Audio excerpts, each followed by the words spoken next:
Oui, l'homme reste l'homme en général. Oui, l'homme reste, mais tu peux pas utiliser le truc de Simone de Beauvoir qui est tout simplement on devient femme, on ne pas devient. Parce que justement, ça enlève la thématique queer, parce que le fait de s'aimer, on ne devient pas et dire que simplement c'est une thématique, de la thématisation de quelque chose, de tout simplement débat génie de la thématisation des choses, eh bien. Mais la raison, c'est qu'on peut très bien avoir une identité de genre qui est différente de l'expérience de genre et qui est différente de la situation. Pas parce que que tu restes un homme cis, que tu peux pas te déconstruire. Et c'est ça aussi que je veux dire, c'est pas parce que tu es un homme que tu peux pas te déconstruire après. Et ce que je pense, c'est pas parce que tu es un homme cis ou une femme cis que tu peux pas te déconstruire. C'est-à-dire que l'identité et l'expression de genre peut être différent. Tu peux avoir 4, 5, 10 genres ou 5 genres. Il n'y a pas de limite au niveau du genre. Il y a l'identité, il y a l'expression, il y a la pensée. Il y a la pensée subjective et la pensée exhaustive. Et la pensée subjective et exhaustive d'un homme ou d'une personne en général est en fonction. Et on peut pas utiliser tout on peut utiliser le fait de Simone de Beauvoir, mais Simone de Beauvoir, on peut aussi l'utiliser parce que finalement, beaucoup de féministes utilisent le Simone de Beauvoir comme une exemplaire du Simone de Beauvoir. Mais aussi, il y a ce côté-là où, oui, on ne devient pas femme, on le devient, mais il y a ce côté de confusion entre oui, c'est le taire et de ressentir, mais il y a ce côté où quand tu pars de son genre, tu vas de l'autre côté et de le côté de le côté de la barrière et c'est complètement difficile. Mais en même temps, tu as ce côté-là où des fois, dans cette situation, ce n'est pas possible, ça ne revit pas la barrière. Par exemple, tu ne pourrais pas dire ça pour une personne non binaire, parce qu'une personne non binaire ne revit pas la barrière. Elle revit forcément cette barrière constamment, mais pas forcément tout ça. Après, oui, c'est pas la pensée queer en général, la pensée et la philosophie queer qui fait partie de beaucoup de philosophies queer qui sont intéressants, ils sont pertinents, et la philosophie et la pensée queer tout simplement qui définit que déconstruction du genre, déconstruction, nous déconstruire en fait l'homme cis et déconstruire la femme cis. Parce que la femme cis peut aussi se déconstruire. Il y a que, comment dire, une femme cis peut très bien utiliser yel, comme un homme cis peut utiliser yel aussi. Ou quelqu'un peut très bien, un homme cis peut très bien utiliser aussi il ou elle. Ou une femme cis peut très bien utiliser elle ou il. Ou tout simplement, le truc, c'est l'excuse, les terfs, c'est les gens, exemple, pour attaquer les personnes. Mais en fait, la déconstruction, ce n'est pas juste tout simplement cette déconstruction, c'est de la femme comme de l'homme. Et ce qu'il faut, c'est physiquement déconstruire la personne est très importante. C'est tout simplement comprendre que il faut comprendre que ce que veulent les TERF et les féministes, c'est tout simplement amener la femme dans une idéologie féministe complètement idéalisée et stéréotypée de la femme et stéréotypée de l'homme. Mais en fait, le problème, c'est la déconstruction de même le mot cis et le mettre aussi de se mettre dans des cases précisément. Le mettre dans des cases précisément, de mettre des mots dans des choses qu'il faut pas mettre et justement penser justement à la ressenti de la femme et aussi de l'homme. C'est simplement déconstruire tout simplement l'idéologie de l'homme et construire l'idéologie de la femme.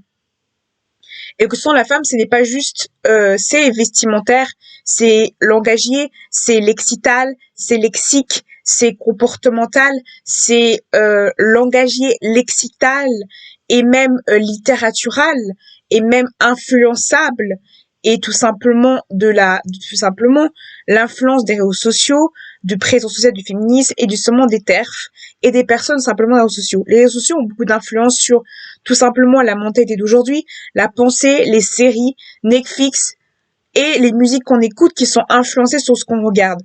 Justement, c'est... Désolée, je fais trop vite. Et tout simplement, il faut penser que la déconstruction de la femme en général doit être déconstruite par sa naissance même, par la naissance de la déconstruction de l'enfance et de l'enfant en général. Déjà, il faut pas construire que l'adulte, mais déjà les enfants en général, déconstruire l'enfant pour que l'enfant soit pas juste stéréotypé. Et le problème des stéréotypes des femmes, c'est que finalement, on remet la femme et on remet l'homme à un exemple de masculinité toxique et de féminité toxique qui fait clairement la masculinité toxique tout simplement. Parce que tu dis n'est pas que le problème, mais c'est justement un des fondons du problème du toxique, mais justement fondamentalement et le problème c'est la biologie en général. On se base que sur la biologie et sur la matière biologique, mais en fait il faut pas penser à la biologie parce que une femme qui est cis a quand même un ressenti et même une femme en général a quand même un ressenti. Et en fait je pense simplement que c'est une manière des TERF de tout simplement mettre la femme et mettre l'homme dans un côté oppressif de la société et l'oppression de l'homme et de la femme en général. Et c'est pour ça qu'il y a des mouvements aussi. Et aussi au niveau de la couleur de peau. Et au niveau de la couleur de peau. Et du côté de couleur de peau. Et je pense que c'est pas aussi ça, c'est déconstruire les couleurs de peau et déconstruire l'image de la couleur de peau. L'image de construction de la couleur de peau aussi. Et je pense que la déconstruction, c'est aussi beaucoup. Pourquoi aussi je pense qu'il faut déconstruire la couleur de la peau et pas juste mettre l'exemple de hétéro blanc qui faisait bien des forcément hétéro blanc ou forcément démener l'homme en disant l'homme est méchant, l'homme est toujours méchant, l'homme est toujours agréable, l'homme est toujours méchant, l'homme est toujours agréable et dire il faut détruire l'homme parce que l'homme est meilleur. Ou mettre une image de l'homme dégradant ou mettre l'image de l'homme dégradant parce que c'est simplement ce que les gens voudraient.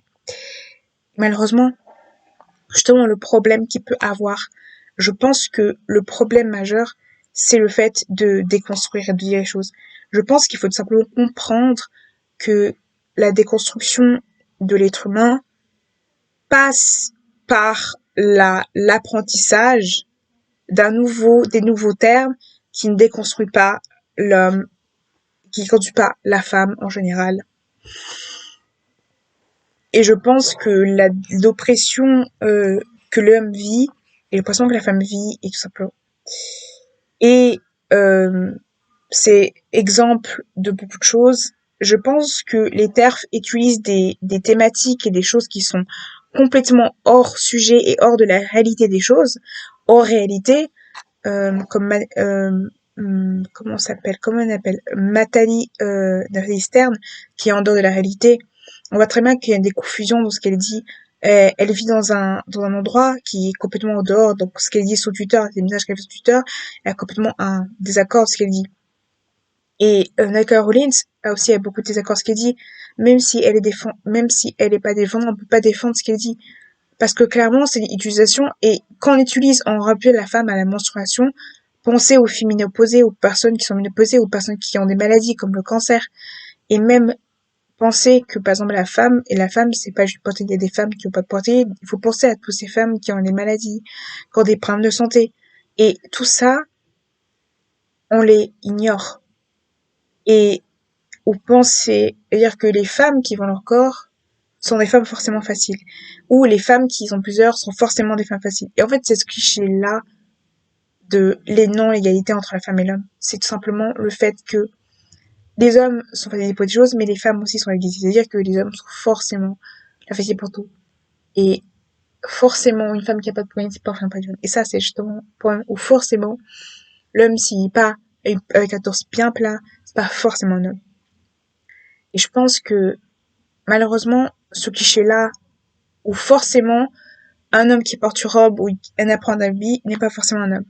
Et je pense que il faut déconstruire tout ça. C'est pas parce que tu portes un homme que tu es pas un homme. C'est parce que tu portes une jupe que tu es pas un homme. Et il faut voir au-delà de sa force et dire au-delà de sa force et dire simplement que il faut voir au-delà de ça et au-delà de la force, au-delà de sa force. Tu n'es pas juste un genre, tu n'es pas juste une femme, tu n'es pas juste un homme, tu es autre chose, tu es un être humain. Un être humain avec des émotions, un sentiment, tu es un être humain. Donc tu n'es pas que un homme ou une femme. Tu n'es pas juste qu'un utérus qui porte un enfant et qui a des menstruations, tu n'es pas juste que ça. Tu es autre chose que ça. Tu n'es pas juste une personne qui a joué auto, tu n'es pas autre chose que ça. Et je pense que la culpabilisation aussi du célibat et de la sexualité en général et aussi de la oppression, l'oppression de la sexualité dans la société générale, et l'oppression de la sexualité et aussi la perversité et la pervers internalité, je sais plus, la pervers qui est sur internet, c'est souvent le problème. Et les TERF, c'est très souvent le problème. Et c'est quand les gens contre l'avortement ou contre l'avortement ou contre les contraceptifs, je pense que tout ça, c'est juste des mouvements qui veulent juste nuire à la femme parce que je pense que l'homme et la femme a le droit d'avoir le choix de se protéger ou pas, et ont le choix de se faire du bien ou pas. Et je pense que ce choix est complètement personnel, extrêmement personnel, et que personne ne peut juger à la place de la personne, parce que c'est tout simplement la personne en elle-même qui a le droit de dire ce qu'elle pense et ce qu'elle agit. Et on ne peut pas, et beaucoup de gens qui pensent comme ça, qui laissent l'homme et la femme de choisir, tout simplement de choisir, et l'homme de choisir, on voit que il y a beaucoup de bons effets. Je pense que écouter le ressenti d'une femme, écouter le ressenti d'une personne qui n'a pas l'identité de genre, qui n'est pas forcément identité, c'est écouter ce ressenti d'une personne. Et je pense que c'est tout simplement écouter le ressenti d'une personne, c'est hyper important. Et je pense que on voit que beaucoup de personnes, quand on voit beaucoup de personnes, quand elles ont se voient sur leur ressenti, on voit qu'énormément de personnes, depuis qu'ils ont tout ça, on voit que par exemple si on propose à des hommes des correctifs en pilule, les hommes vont accepter. Certains hommes vont accepter. Et certains hommes vont accepter les pillules correctives. Certaines femmes vont accepter de même un pratique féminin. Certaines personnes vont accepter les pratiques. Donc, il y a une égalité. C'est juste que on la voit tellement pas que finalement, on pense que l'égalité corrective n'est pas égalitaire.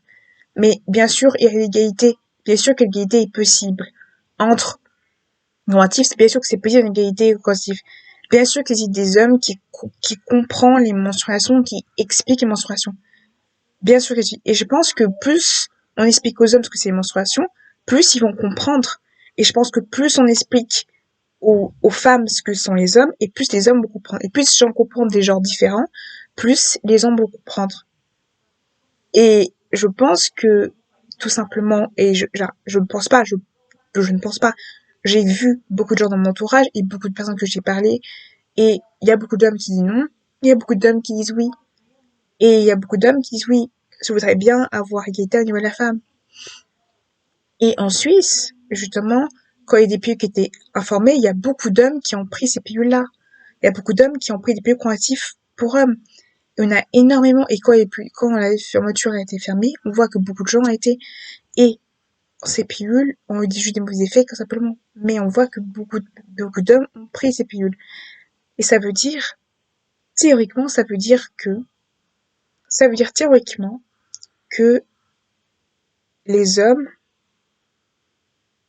ont envie de l'égalité. Si les hommes n'auraient pas envie d'égalité, ils n'auraient jamais pris ces pilules. Et j'aurais pas autant de succès au niveau de ces pilules. Ça prouve que ces pilules, correctives pour hommes, a réellement, c'est-à-dire que ça prouve que les hommes ont vraiment envie d'égalité. Et on voit que dans ces milieux, il y a une égalité, et qu'il y a des possibilités d'égalité de pilules, de possibilités, et que ces possibilités, elles sont pas montrées. Et du coup, finalement, les gens se remettent à deux choix qui sont basiques. Et égalité est possible. Et c'est possible l'égalité.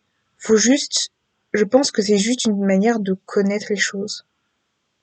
Et je pense que malheureusement, la manque de connaissance des gens sur les correctifs réels et pas les passifs basiques fait que finalement, beaucoup de gens croient que l'égalité, on peut pas l'avoir. Égalité est possible. L'égalité entre les hommes et les femmes et les gens autres sont possibles. C'est possible d'avoir une égalité, c'est possible. L'égalité est possible, il faut juste être informé, connaître, regarder Internet, s'informer, avoir la force de s'informer, avoir la force de connaître les choses, et il y a une possibilité d'égalité. Il y a une possibilité d'égalité et l'égalité est possible. C'est juste malheureusement, je dirais que malheureusement en société, je pense que malheureusement, les féministes veulent montrer ce côté négatif. En montrant que l'égalité n'est toujours pas là. Et il y a des preuves que certains milieux, certains endroits, a déjà l'égalité. Donc certaines choses sont déjà égalitaires. Il est prouvé que certains milieux où il y a une certaine égalité, et il y a des possibilités entre les compromis, et il y a des choses où c'est possible. C'est juste que les féministes des TERF, radicales, tout ce qu'ils veulent, c'est montrer le côté radical de leurs choses, parce que les personnes radicales, ils ont souvent des blessures psychologiques, physiques, et psychologiques et physiques, et beaucoup de personnes comme ça, et j'essaie de comprendre pourquoi elles sont radicales, mais pourquoi elles sont radicales? Parce que psychologiquement, ils ont eu des blessures psychologiques et mentales qui fait que finalement, ils n'arrivent pas à avoir des problèmes et finalement, ils n'arrivent pas aux choses.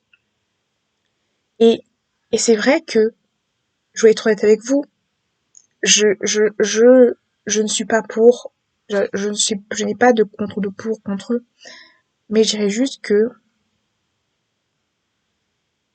on veut montrer que l'égalité n'a jamais, qu'il n'y a pas des milieux. Et on voit des petits miracles d'égalité salariale, des petits miracles d'égalité puis de d'autres genres qui sont différents. On voit très bien qu'il y a des égalités, qu'il y a des possibilités d'égalité. Il y a des possibilités d'égalité. Et on voit que ces égalités sont grâce aux personnes qui visibilisent, ou grâce aux sociaux, ou grâce aux personnes, ou grâce aux choses. Et on voit que grâce à ces visibilités, ils réussissent aux choses. Et je pense que le mouvement Critique Non-Binary est un mouvement de critique contre les non-binaires, sont un mouvement qui a été créé et qui a été fait par des gens qui ne connaissent pas et qui ne savent pas le sujet. Et malheureusement, je pense que très souvent, c'est le cas. Et du coup, il y a ce côté de critique par la critique, jugement par le jugement. Et je pense que je ne suis pas contre ni pour, mais je n'ai pas peur des gens. Je n'ai pas peur des gens qui sont plus grands que moi, plus hauts que moi, ou plus bas que moi, parce que et je suis pas du tout d'accord avec euh, Natal, je sais plus comment elle s'appelle, euh, je suis plus d'accord avec son nom, sur le fait que sur le fait de la pensée. Et je suis pas trop d'accord avec quelque chose de la ce côté où de la méchanceté gratuite. Ça veut dire que il y a la méchanceté gratuite des personnes qui sont pas d'accord avec toi. Et la méchanceté gratuite, c'est de la méchanceté qu'on te donne juste parce que tu as tel ou tel truc. Et moi, je pense que ces personnes-là, c'est des personnes frustrées dans leur vie.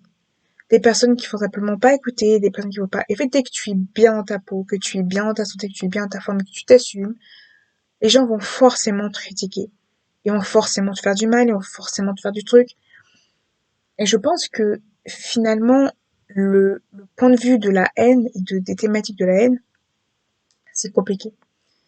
Et je pense qu'on ne se rend pas compte de l'impact positif qu'a la visibilité. Et je pense que l'impact de visibilité, c'est que les gens s'éduquent, ils se connaissent, ils déconstruisent et la déconstruction. On voit que la déconstruction fait que finalement, la déconstruction de la femme, la déconstruction de l'homme fait finalement que c'est une société égalitaire. Et on voit que la déconstruction a des effets positifs. Et regardez autour de vous. Vous allez voir que la déconstruction de l'homme et de la femme a des effets positifs. Vous pouvez voir dans les réseaux sociaux, vous pouvez voir dans beaucoup de gens, vous pouvez voir des personnes et on est tous pareils. On est tous pareils. Genre différents, genre comme ça, on est tous pareils. On a juste des choses différentes. On a juste un vécu différent. Et je pense que mettre des différences en disant voilà telle et telle différence, ça crée justement ce côté de case. Et je pense que ce côté, même si je sais qu'il y a des gens qui sont pas d'accord avec moi, je sais qu'il y a des gens qui sont surtout pas d'accord avec moi, avec mon avis sur ça, mais on voit qu'il y a des effets positifs parce que finalement, Je veux dire, à une époque où la femme ne s'assumait pas, où l'homme ne s'assumait pas, où la femme était obligée d'être oppressée. On voit que maintenant, les rondeurs sont bien, que les personnes qui ont des vêtements qui sont forcément...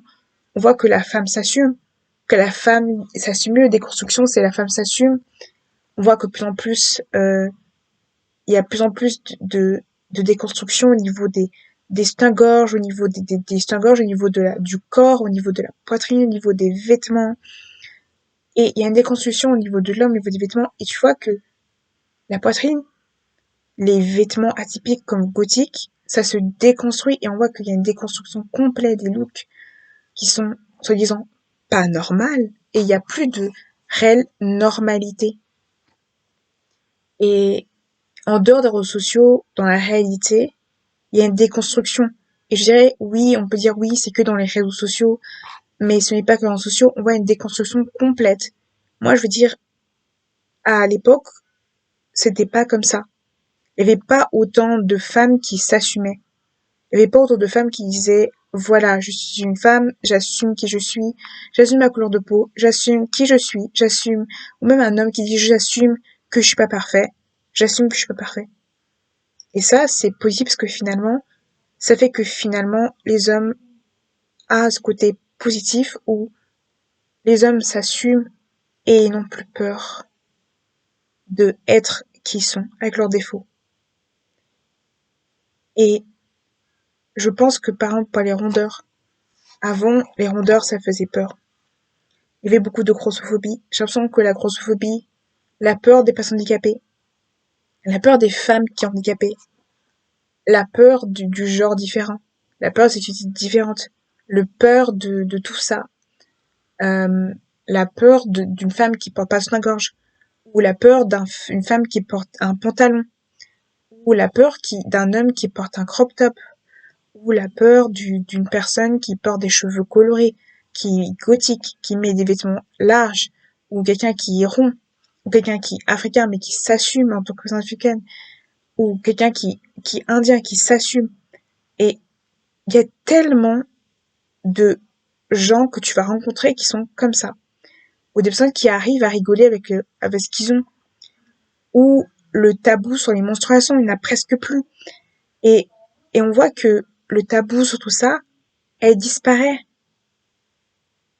À l'époque, il n'y avait pas de connaissances. Les hommes ne connaissaient presque pas les menstruations. Maintenant, je vois de plus en plus des hommes qui connaissent les menstruations. Et c'est incroyable parce qu'à une époque, il n'y avait pas de connaissances. Les hommes ne connaissaient pas les menstruations. Et, et peut-être c'est moi, mais les hommes ne connaissent plus les menstruations. Ils sont plus bienveillants, beaucoup plus, font beaucoup plus attention, pointifs qu'avant. Et c'est un truc de ouf. Et il y a plus ce côté égalitaire et j'ai l'impression que l'égalité quantif, ça commence à arriver et c'est incroyable parce que finalement, toutes ces constructions créent quelque chose de hyper positif et un ambiance hyper positif que finalement la positivité, c'est ça. Le fait que déconstruction, même discussion d'une origine, déconstruire le côté origine et l'origine de la personne et même son origine personnelle et identitaire, est bien. Parce que finalement, les origines identitaires, on la déconstruit aussi. Il y a de plus en plus de métis qui s'assument et je trouve ça génial. Des gens qui assument la coupe afro, des femmes qui assument qu'ils ont des problèmes de peau, qui assument leurs boutons, qui assument le sans make-up, qui assument la coupe afro. Avant, j'avais pas vu autant de femmes assumer la coupe afro, assumer les tenues africaines, à aimer la culture africaine. Et, et je vois que de plus en plus, il y a il y a ce côté où les tenues ethniques sont redevenues, c'est redevenu quelque chose de positif parce que finalement les tenues ethniques, littéralement, c'est positif parce que littéralement les tenues ethniques, les gens les portent. Les gens de ma génération portent des tenues ethniques. Et avant, c'était vraiment disparait. C'est vraiment, il n'y avait plus ça. Non, les gens portent des tenues ethniques. Ils ont des langages qui sont, qui sont utilisés en Afrique, qui sont utilisés. Et grâce à Aya, c'est qu'a fait Jaja avec son langage, qu'a fait, ou d'autres artistes comme Maître Gims. On voit que maintenant, on voit que beaucoup de personnes africaines maintenant ont le langage et connaissent le lexique et les langages et l'argot. Et je trouve ça impressionnant. Parce que finalement, euh, ça veut dire que, et même des Européens commencent à connaître des argots de d'autres pays, d'autres cultures. Et c'est pour dire que il y a tellement de choses positives dans tout ça. Parce que finalement, il y a cette tolérance où maintenant les gens comprennent qu'il faut respecter les origines, il faut respecter les origines des personnes, il faut respecter la culture, l'ethnie, la, pas les trucs ethniques, les traditions et tout ça d'une personne. Et c'est impressionnant parce que il y a beaucoup de personnes qui commencent à s'informer, même si ce sont pas à l'origine, ils vont s'informer pour comment être à l'origine. Et c'est intéressant et c'est pertinent. Parce que dans la culture musicale, tu as beaucoup de diversité musicale. Et c'est intéressant parce que finalement, en 2021, on voit une diversité musicale qu'on n'avait pas qu'avant. Non, c'est juste vraiment des groupes américains ou français. Et on voit beaucoup une diversité musicale qui est impressionnante. Et je trouve qu'en 2020, il y a beaucoup de musicales et je trouve ça hyper intéressant et pertinent. Et je trouve que, surtout parce que je suis origine africaine, au niveau de l'Afrique, je dirais que les gens de mon âge, très souvent, même plus jeunes que moi, africains ou d'autres origines, européens, ils connaissent la culture africaine, ils connaissent la nourriture, ils connaissent comment on mange, ils connaissent, euh, ils mettent de la coupe afro, ils colorent leurs cheveux, ils connaissent des dialectes, ils connaissent des dialectes, ils connaissent des story time, ils connaissent des langages, ils connaissent le langage, ils connaissent la musique. Déjà aussi maintenant, même pour tout ce qui est, certains connaissent l'arabe, ils connaissent des dialectes, ils connaissent des musiques, ils connaissent beaucoup de choses. Et j'ai l'impression que l'Afrique, en général, commence à se développer vachement. Il y a beaucoup plus de tenues ethniques qui sont dans les magasins. Et du coup, c'est tellement valorisant parce qu'à une époque, il n'y avait pas ça. À une époque, il n'y avait pas de tenue ethnique, il n'y avait pas de diversité, il n'y avait pas de vraiment de choses. Et j'ai l'impression qu'il y a de plus en plus d'adaptations à la culture africaine. Et j'ai l'impression que limite, c'est normalisé. C'est normalisé d'avoir une tenue ethnique. Et avant, c'est vraiment... avant, je me tenais des réflexions parce que j'ai une tenue ethnique. Maintenant, personnellement, je n'ai plus de réflexion. J'ai une coupe afro, on va plus me faire réflexion, mais même si des fois on me touche les cheveux, euh, je trouve ça impressionnant. Parce que clairement, il y a beaucoup grâce à des youtubeuses françaises ou des youtubeuses et tout ça. Et je trouve ça vraiment bien. Et c'est tellement bien de voir vraiment des personnes qui montrent cet exemple africain, qui ont l'exemple de l'Afrique. Et je trouve ça intéressant parce que clairement, ou par exemple la youtubeuse Najinka, que vraiment cette youtubeuse, elle est vraiment l'Afrique que j'adore parce que finalement elle montre, ou d'autres youtubeurs, j'ai tellement de youtubeurs que je regarde, que j'adore, et genre que j'adore personnellement parce que je trouve que, ou que j'aime pas trop, mais que je regarde parce que je trouve ça intéressant, où vraiment ils mettent la culture africaine en jeu. Et je trouve ça intéressant que même si c'est pas la proportion culturelle, même si des fois c'est la proportion culturelle, je sais, ou blackface, ou blackfishing, euh, des fois les Européens s'intéressent. Eux qui sont pas africains d'origine, mais qui s'intéressent à la culture, aux cheveux, à, à la coupe, à l'ethnie. Et je trouve ça tellement amazing. Parce que finalement, on se rend compte que l'Afrique est riche, qu'ils ont une richesse, et que l'Afrique a une certaine richesse culturelle et qu'il y a une richesse. Et les gens commencent à se rendre compte de ça. Et l'Afrique n'est pas l'image qu'on imagine pauvre, sans argent, affamée. C'est pas du tout ça l'Afrique. Et je pense que il faut apprendre aux jeunes l'amour de l'Afrique, l'amour de l'origine, l'amour de ce pays. Je pense que tous les bébés, les jeunes africains qui vont naître en 2021, il faut qu'ils apprennent l'amour de l'Afrique, l'amour de ce pays, l'amour de la nourriture, de la culture, de tous les dialectes qu'il y a, parce qu'il y a plein de dialectes, il faut les apprendre, et de toutes les musiques qui sont super, de la danse. L'Afrique a besoin de, de gens, d'apprentis, de métis pour apprendre, pour montrer qu'on n'est pas seul, pour montrer on n'est pas seul. Parce que je pense que beaucoup de métis se sont seuls en disant moi je suis seule, je suis la seule métisse, il n'y a pas d'autres métis que moi. Et je pense que quand on est au début, on se sent vraiment très seul parce qu'on est métis et genre c'est pas facile. Et je pense que finalement, ce qui est bien, c'est de montrer métissage. Je pense que le métissage de toute culture est important de le montrer. Que chaque culture est importante et chaque culture est valorisée par quelque chose d'autre. Et je pense montrer toutes les cultures, montrer des asiatiques, et même en Asie, je trouve qu'il y a beaucoup plus de vidéos sur l'Asie et beaucoup plus de faits. Surtout, je trouve ça impressionnant sur le Japon, parce que le Japon, c'est vraiment bien. Et je trouve ça bien que le Japon ait été beaucoup plus de vidéos qu'à une époque, c'était pas du tout pareil. Il y avait vraiment rien du tout.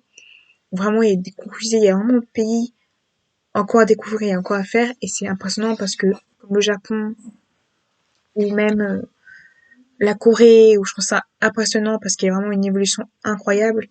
Et clairement, euh, je vois ces trop poissons et cette incroyable chose et je pense que c'est très positif tout ça.